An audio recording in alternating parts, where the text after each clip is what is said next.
अच्छा, बिस्मिल्लाहिर्रहमानिर्रहीम। Dear student, अस्सलाम वालेकुम। Again another topic and this is very important in field of chemistry। जब तक एक स्टूडेंट ने मोल नहीं सीखा है तो जाहिर सी बात है कि उन्होंने केमिस्ट्री नहीं सीखी। Let's come on and towards the topic. Today is the mole and Avogadro number. अच्छा, फर्स्टली इसको हम डिफाइन करते हैं कि when the atomic mass, molecular mass and formula mass is expressed in grams. जब हम एटॉमिक मास को, molecular mass को और फार्मूला मास को हम ग्राम्स में एक्सप्रेस करते हैं, this is called the mole. तब उससे मोल बन जाता है। That will be equal to, numerically equal to 1 mole of that substance. आया वो एटम्स का है या वो मॉलिक्यूल का है। अच्छा, let's see that what is the atomic mass. Atomic mass क्या है? The mass of an atom. एक एटम के मास को हम क्या कहते हैं? एटॉमिक मास कहते हैं।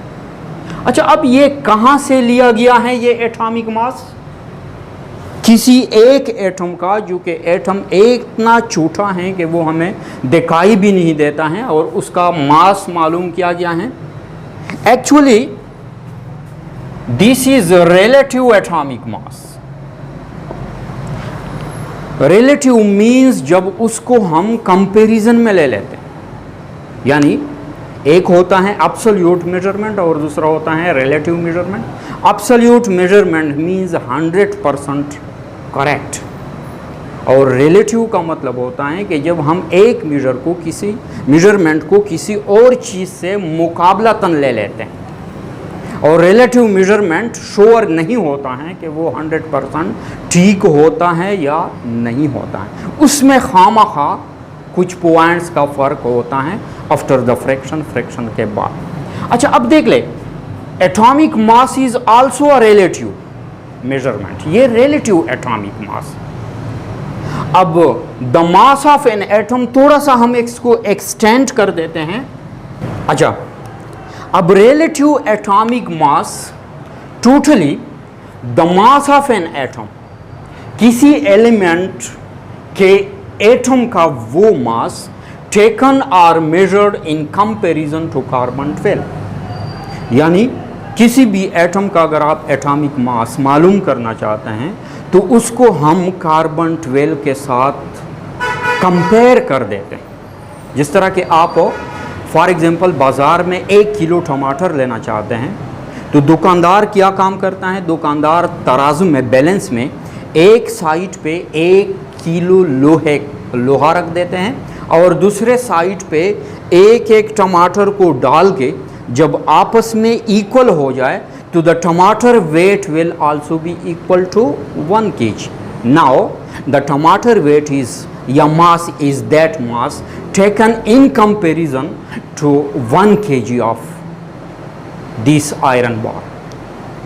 तो 1 kg के मुकाबले में यहाँ पे हम किसी एटम का मास कंपैरिजन में रहते हैं कार्बन 12 के साथ, और उससे हमारे पास आ जाते हैं atomic masses. Let's see for example कुछ atomic masses. For example hydrogen का atomic mass, and that is 1 AMU। AMU is the unit of mass. Here is the unit of mass। अब प्रॉब्लम ये है कि एक हाइड्रोजन इतना छोटा होता है कि अगर हम मास का यूनिट लिखते हैं, मास के हमारे पास जो यूनिट्स हैं, हमारे पास केजी मास का यूनिट है, ग्राम मास का यूनिट है, मिलीग्राम है, वगैरह वगैरह। तो देख ले, अगर हम AMU की जगह हम ग्राम लिखते हैं या केजी लिखते हैं या मिलीग्राम लिखते हैं तो that is a very big unit. ये ग्राम बहुत बड़ा यूनिट बन जाता है, यानी इतनी मकदार आ जाती है जो कि हमें आंखों से दिखाई देता है, लेकिन एटम तो बहुत छोटा होता है, उसका हम ग्राम में एक्सप्रेस नहीं कर सकते। तो उसके लिए एक अनडिफाइंड यूनिट जिसको हम एटॉमिक मास यूनिट कहते हैं, इट मीन्स के हाइड्रोजन का मास जो है वो 1 है, लेकिन there is no defined unit है। तो उस डिफाइंड यूनिट की जगह उन्होंने क्या कर दिया, AMU लगा दिया। AMU means atomic mass unit, ताकि इससे हमें पता चले कि there is a mass unit, यहाँ पे मास यूनिट है। एंड सिमिलरली अगर आप लोग देख ले, कार्बन का जो एटॉमिक मास है that is called 12 AMU, oxygen का जो एटॉमिक मास है दैट इज 16 AMU। तो 12 AMU 16 AMU, अगर आप लोग पेरियोडिक टेबल में चले गए वहाँ पे आपको 118 एलिमेंट्स मिल जाएंगे। हर एक एलिमेंट का अपना फिक्स एटॉमिक मास होता है जो ये फ़िलहाल बदल नहीं सकता है। हाइड्रोजन का 1 है, कार्बन का 12 है, ऑक्सीजन का 16 है, सिमिलरली सोडियम का 23 है, क्लोरीन का 35.5 है एंड सो ऑन। ये तकरीबन 118 119 एलिमेंट का अपना अपना एक एटॉमिक मास होता है। अच्छा, let's going toward the molecular mass के what is molecular mass, again is molecular mass. अच्छा, तो मॉलिक्यूलर मास मींस, इसको हम शॉर्टली डिफाइन कर देख ले। हम डिफिनीशन को बहुत ज़्यादा कॉम्प्लिकेटेड नहीं करना चाहिए, इसको हम शॉर्ट करने चाहिए, सिंपल करने चाहिए। तो सिंपल डिफिनीशन ये है कि the sum of atomic masses of atoms in a molecule. क्योंकि आप जानते हैं कि जब कोई मॉलिक्यूल बनता है उसमें कॉम्बिनेशन ऑफ एटम्स होता है, आया वो सेम एटम का कॉम्बिनेशन हो या डिफरेंट एटम का कॉम्बिनेशन हो, लेकिन उसमें एक से ज़्यादा एटम्स आ जाते हैं, यानी आपस में कंबाइन हो जाते हैं। तो अब जब एटम्स आपस में कंबाइन हो जाते हैं, जाहिर सी बात है कि उसका मास भी बढ़ जाता है। The mass will be equal to the sum of the all atomic masses of all the atoms in the molecule. Let us see, हम कैलकुलेट करते हैं। अगर हमारे पास हैं H2O, H2O एक मॉलिक्यूल है।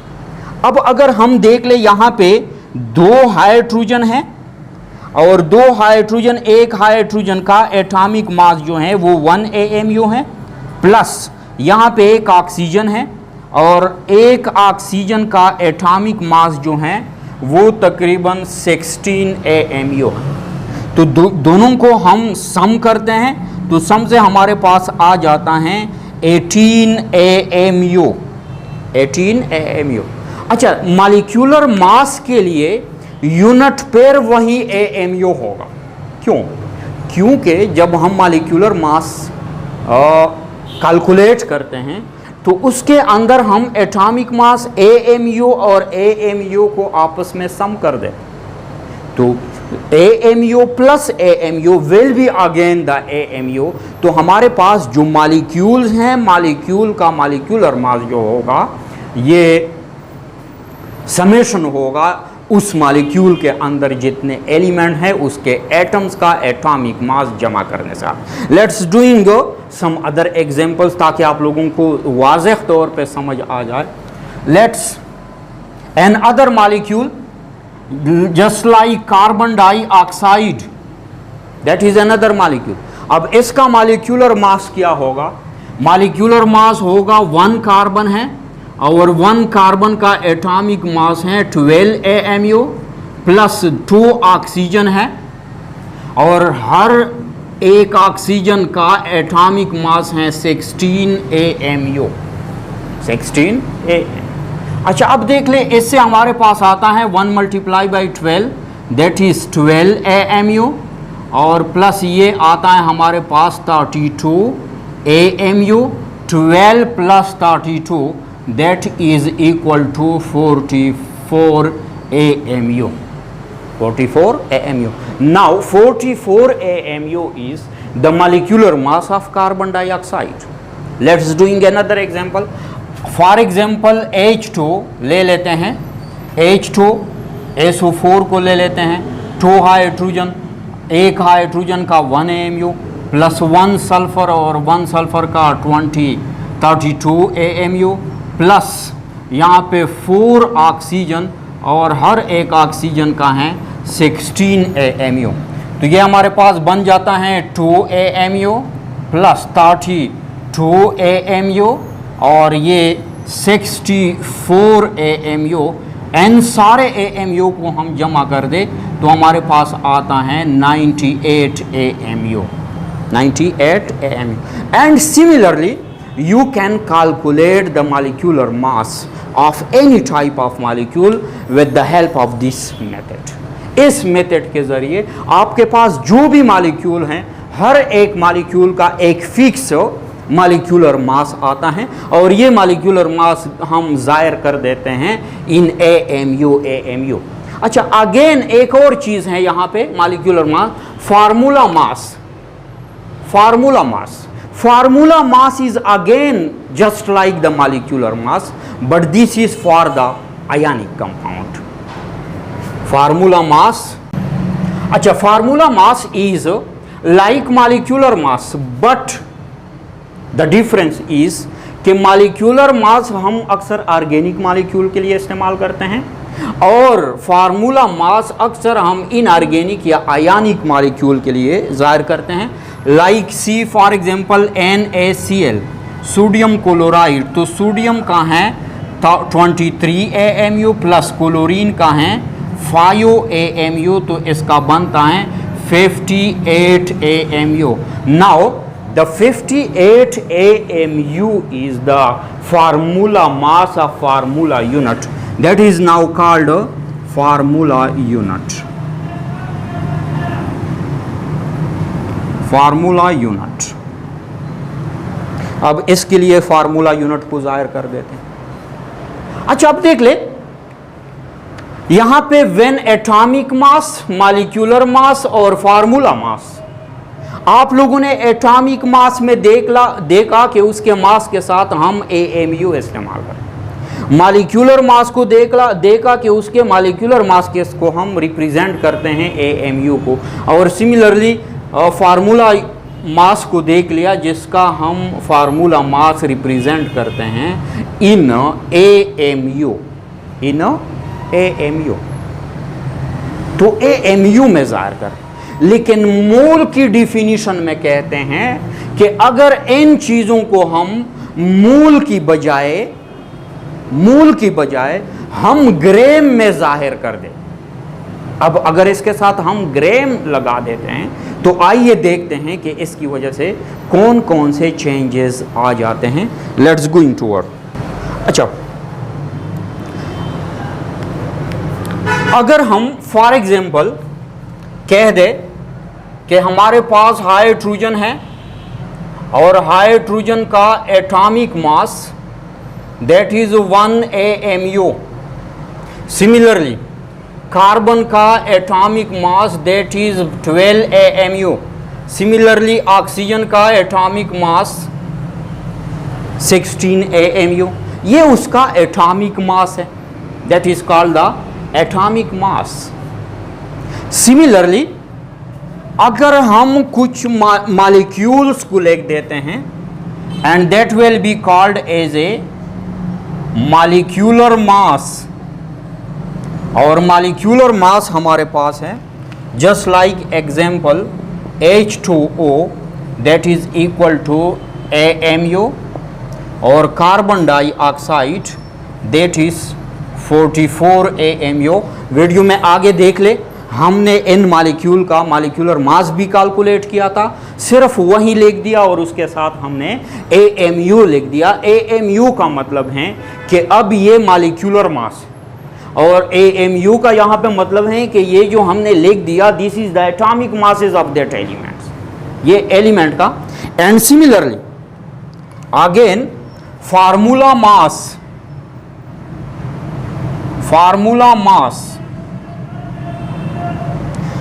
और फार्मूला मास का मैं ज़्यादा एग्जाम्पल नहीं लिखता हूँ, सिर्फ एक जो हमने that is NaCl that was 55 5 AMU। तो हमने एक फार्मूला मास लिखा था एंड दैट वाज 55.5 AMU। यानी मतलब होगा, एक बार फिर समझा रहा हो, AMU यहाँ पे लिखा हुआ है, इसका मतलब है कि ये इन एलिमेंट के एटॉमिक मास। यहाँ पे भी AMU लिखा हुआ है, इसका मतलब है कि ये इन मॉलिक्यूल्स का मॉलिक्यूलर मास है। और यहाँ पे भी AMU लिखा हुआ है, इसका मतलब है कि ये इस फार्मूला यूनिट का फार्मूला मास है। अच्छा, जिस तरह अब आइए देखते हैं कि जिस तरह के हमने डिफिनीशन में पढ़ा था कि atomic mass, molecular mass, formula mass, इसमें हम AMU को रिप्लेस कर देते हैं और इसकी जगह सिर्फ हम ग्राम्स लिख देते हैं। तो आइए देखते हैं कि क्या चेंज आ जाता है। तो देख ले, इसमें हम AMU को रिप्लेस करते हैं तो ये हो जाएगा gram, that is 12 gram, that is 16 grams, ये बन जाएगा 18 ग्राम्स, ये बन जाएगा 44 ग्राम्स और ये बन जाएगा 58.5 ग्राम्स। जब हमने AMU की जगह ग्राम्स लगा दिया, अब ये चीज एटॉमिक मास या मॉलिक्यूलर मास नहीं रहा। क्यों नहीं रहा? क्योंकि अब यूनिट जो है वो चेंज हो गए। AMU से बात चली गई, ये ग्राम को कन्वर्ट हो गया। नेक्स्ट बात, हमारे पास 1 AMU 1 ग्राम के इक्वल नहीं है, यानी ये आपस में बराबर नहीं है, आपस में बराबर नहीं है। क्यों? क्योंकि हम लिखते हैं कि 1 AMU is equal to 1.66 in 10 power -24 grams, यानी 1 AMU बराबर होता है इतने ग्राम्स का। अब इतने ग्राम्स का मतलब है कि 1 ग्राम ज्यादा है 1 AMU से, यहां पे 12 ग्राम ज्यादा है 12 AMU से। तो इट डजंट मीन कि यहां पे जो हमने AMU वाले को ग्राम में कन्वर्ट कर दिए तो ये आपस में बराबर नहीं है, क्योंकि AMU छोटी सी यूनिट है और ग्राम जो है AMU के मुकाबले में बहुत बड़ी यूनिट है, बहुत बड़ी। अच्छा, आप देख ले, अकॉर्डिंग टू डिफिनीशन, अब इस 1 ग्राम को हम कह देते हैं 1 मोल, 12 ग्राम को हम कहते हैं 12 मोल, इसी तरह 16 मोल। अब 18 से मॉलिक्यूलर मास नहीं बल्कि उससे बन गया 1 मोल बन गया, एंड सिमिलरली ये भी 1 mole, and similarly this is also 1 mole, ये भी 1 मोल है। अब आइए देखते हैं, थोड़ा सा और रिलेशन हम देखते हैं। 1 AMU को हम एटॉमिक मास कहते थे, 1 ग्राम को हम एटॉमिक मास नहीं कह सकते, क्योंकि अब वो वैल्यू बदल गई। AMU छोटी है, ग्राम बहुत बड़ी है, तो लिहाजा अब ये मास बराबर हो गया 1 मोल का, बराबर हो गया 1 मोल का। तो लिहाजा ये जो चीज है ये हमारे पास बन गया मोलर मास, मोलर मास, या इसको हम कहते हैं gram atoms, gram atoms, molar mass. That is not atomic mass. अब ये एटॉमिक मास नहीं रहा, बल्कि इससे क्या बन गया? मास तो है, ग्राम भी यूनिट ऑफ मास है, मास तो है, लेकिन ये अब मास बन गया 1 मोल का मास बन गया, 1 मोल का मास बन गया। अब 12 AMU यानी 12 ग्राम बन गया 1 मोल का, 18 ग्राम बन गया 1 मोल ऑफ द मॉलिक्यूल का मास बन गया, एंड सिमिलरली लाइक दिस। अच्छा, अब देख ले, हम थोड़ा सा मोल को दूसरे अल्फाज में डिफाइन करते हैं कि मोल है क्या चीज़। बराबर तो हो गई, ग्राम्स में हम पहचान कर सकते हैं। अगर किसी ने कहा कि हाइड्रोजन का 1 मोल कितने मास के बराबर होगा, तो 1 के बराबर होगा। कार्बन डाइऑक्साइड का 1 मोल कितने ग्राम के बराबर होगा, ये 44 ग्राम के बराबर होगा, और ये हमेशा कांस्टेंट हैं, यानी मीन्स हमारे पास हम कैलकुलेट कर सकते हैं। सिर्फ हमारे पास एक तरीका है कि AMU को उड़ा दे, ग्राम लगा दे, तो दिस विल बी द 1 मोल मास, 1 मोल का मास हो गया। लेकिन ये मोल है क्या चीज़, अगेन इसको थोड़ा सा अलग तरीके से एक्सप्लेन करते हैं, जिस तरह के देख ले, लेट अस सी, आप लोगों ने डजन का नाम सुना होगा, दैट इज डजन। और डजन को हम डिफाइन किस तरह करते हैं? Dozen means the counting unit, the counting unit containing 12 particles,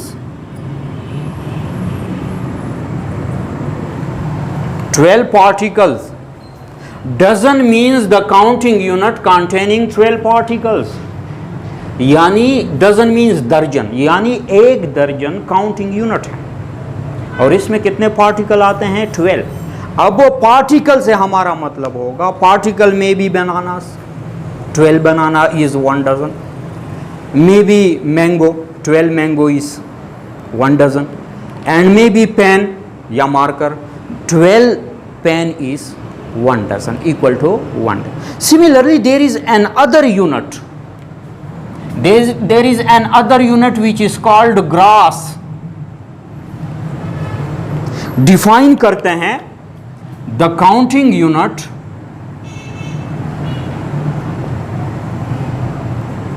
containing 144 particles। अब ग्रास मीन्स ग्रास भी एक काउंटिंग यूनिट है और इसके अंदर 12 की बजाय 144 पार्टिकल्स और 144 पार्टिकल, यानी 1 gross means 144 particle, 1 dozen means 12 particle, and similarly mole. What is mole? Mole को अगेन ले लेते हैं। Mole means the counting unit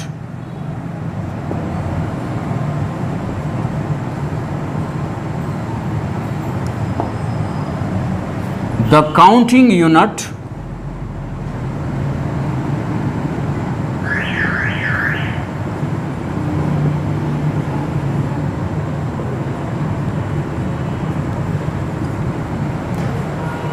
अच्छा, mole is the counting unit containing 6.023 in 10 power 23 particles। It means कि dozen, grass, मोल ये तीनों counting units हैं, लेकिन फर्क कहां पे है?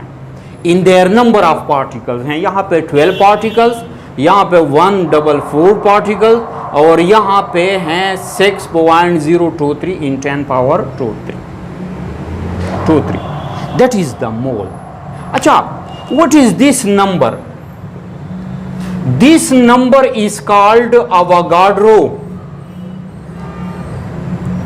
Avogadro's number represented by Na. This number is Avogadro number represented by Na, which was calculated by a scientist named Amedeo Avogadro।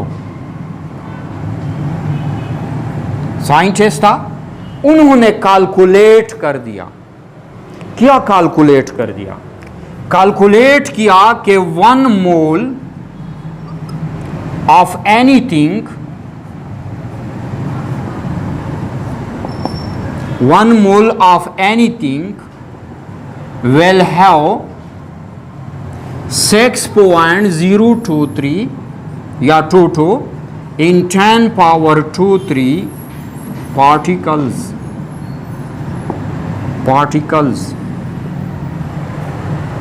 अच्छा, अब now coming towards again this, if this is a hydrogen, और hydrogen का अगर एक मोल है means के hydrogen के इतने एटम्स। अगर कार्बन है तो कार्बन के 12 ग्राम में हमारे पास कितने एटम होंगे? इतने एटम्स होंगे। सिमिलरली वाटर के 18 ग्राम 1 मोल, और 1 मोल में कितने मॉलिक्यूल्स होंगे? इतने मालिक्यूल होंगे, and similarly the others. Now जो भी एलिमेंट है, एटम्स हैं या जो भी मालिक्यूल हैं, अगर हमें उसका मोल मालूम है तो मोल का मतलब होगा कि उसके 6.023 10⁻⁵ पार्टिकल्स होंगे, या एटम की शक्ल में होंगे, मालिक्यूल के मालिक्यूल्स की शक्ल में होंगे, फार्मूला यूनिट के फार्मूला मास की शक्ल में होंगे। तो दैट विल बी।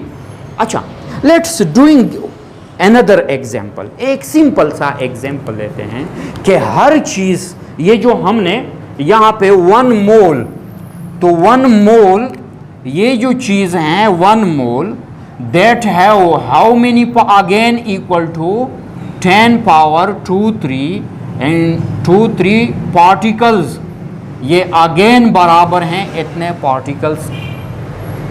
सिमिलरली चलो हम दोबारा एग्जाम्पल लेते हैं ताकि आप लोगों को अच्छे तरीके से समझा दे कि हम 1 डज़न, लेट्स 1 डज़न, अगर हमारे पास 1 डज़न माल्टा हैं, ऑरेंज 1 डज़न माल्टा है हमारे पास, तो जाहिर सी बात है कि हमारे पास 1 डज़न मीन कि इसमें कितने माल्टा होंगे, इसमें 12 माल्टा होंगे, और ये हमारे पास 1 डज़न है, तो जाहिर सी बात है कि 1 डज़न माल्टा का भी कोई वेट होगा। लेट सपोज दैट, हम सपोज करते हैं कि ये हमारे पास 4400 ग्राम्स हैं, और 4400 ग्राम में लेट अस सी कि ये 200 ग्राम या किसी कोई और यूनिट ले ले। हमारे पास 12 माल्टाज हैं, और 12 माल्टा को हम क्या कहते हैं, 1 डज़न कहते हैं। अगर 12 माल्टा की हम मास ले ले तो हमारे पास लेट अस सपोज दैट 2400 ग्राम बनता है।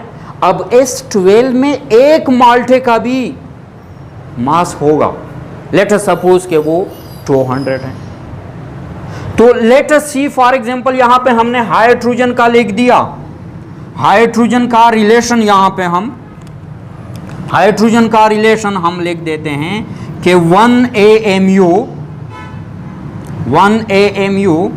that is 1 gram is equal to 1 mole and that is equal to so many particles, यानी एटम्स।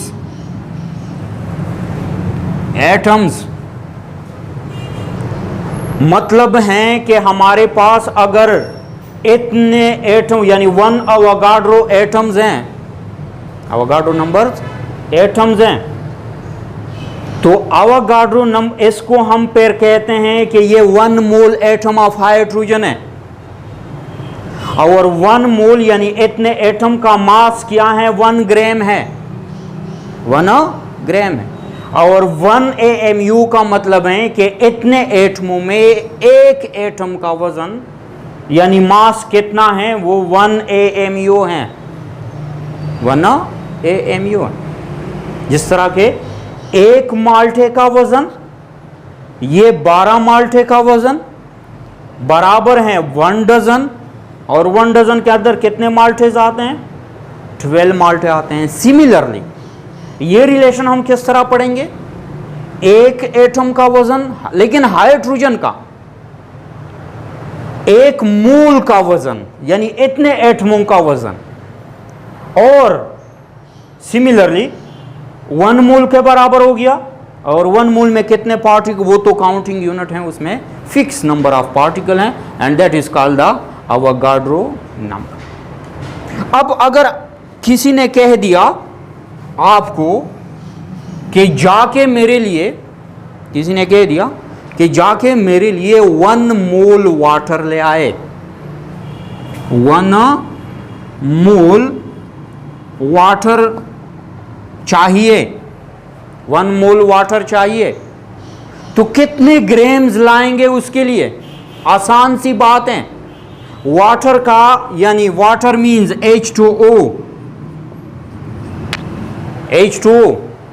H2O का मॉलिक्यूलर मास कैलकुलेट कर दे और इस AMU की जगह सिर्फ ग्राम लगा दे, यानी ये हो जाएगा 1 मोल ऑफ वाटर 18 ग्राम हो जाएगा, 18 ग्राम हो जाएगा। अब 1 मोल 18 ग्राम के बराबर हो गया। किसी ने कहा कि मेरे लिए 2 मोल वाटर ले आए, तो let's see 2 mole of water H2O, 2 मोल देख ले। अगर 1 मोल अब फिक्स हो गया 18 ग्राम, तो 2 मोल क्या हो जाएगा, ये मास हमारे पास डबल हो जाएगा। जिस तरह के अगर 1 डजन का मास जो है वो 2400 है, अगर कोई आपसे 2 डजन मांग ले तो ये क्या हो जाएगा, 2 डजन मीन्स कि ये डबल हो गए, ये भी डबल हो गया, अब इसका मास भी डबल हो गया। फॉर एग्जांपल 48 बन गया, तो 48 gram will be now equal to 2 dozen mass. तो इस तरह अगर आपने वाटर का 1 मोल ले लिया 18 ग्राम आता है, तो सिमिलरली 2 मोल का ये मास डबल हो जाएगा, दैट विल बी 36 हो जाएगा। अगर 3 मोल तो इस 18 को 3 से मल्टीप्लाई करें, 4 मोल 5 मोल 6 मोल, जितने भी नंबर ऑफ मोल आपको चाहिए इसके साथ मल्टीप्लाई करें, then you will get the mass of that number of moles. Similarly carbon dioxide देख ले, अगर 44 ग्राम है आपके पास तो इट मीन्स कि ये 1 मोल है आपके पास। अगर 2 मोल चाहिए तो इसको डबल कर दे, 3 मोल चाहिए तो इसको 3 से मल्टीप्लाई करें, 4 मोल चाहिए तो 4 से मल्टीप्लाई करें, एंड सो ऑन। तो आपके पास जो मास है मोल में वो कन्फर्म है। और वो किस तरह आप लोग कहाँ से निकालेंगे, जाके एटॉमिक मास को ढूंढ ले, उसके एमयू की बजाय ग्राम लिख दे, जाके किसी मॉलिक्यूल का मॉलिक्यूलर मास ढूंढ ले और उसमें एमयू की जगह ग्राम लगा दे, तो this will be numerically equal to 1 mole of that substance, उसी का एक सब्सटेंस का बराबर हो जाएगा। तो that is the mole, that is the mole. Now coming towards mole calculations, mole calculation कि हम किस तरह कैलकुलेट करेंगे मुख्तलिफ चीज़ों का। जिस तरह के हम डजन का हिसाब किताब लगा सकते हैं, इसी तरह बिल्कुल मोल का भी हिसाब किताब लगा सकते हैं, बट विद सम फार्मूलास।